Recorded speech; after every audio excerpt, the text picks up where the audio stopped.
araw po sa inyong lahat. Ito po ang gugupitan natin ng maigsi at mataas.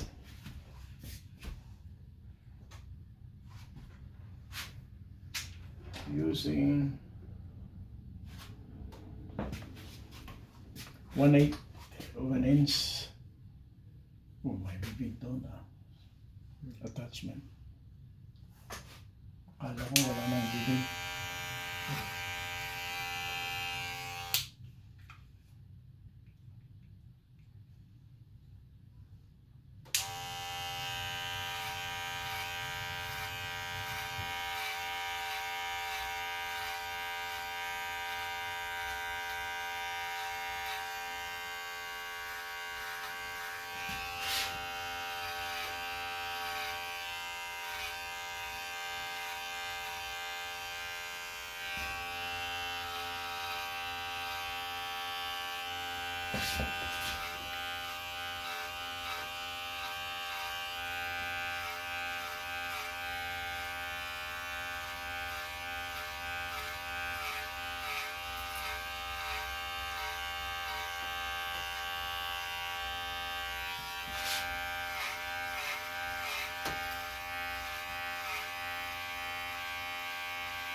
Yan, tingnan natin.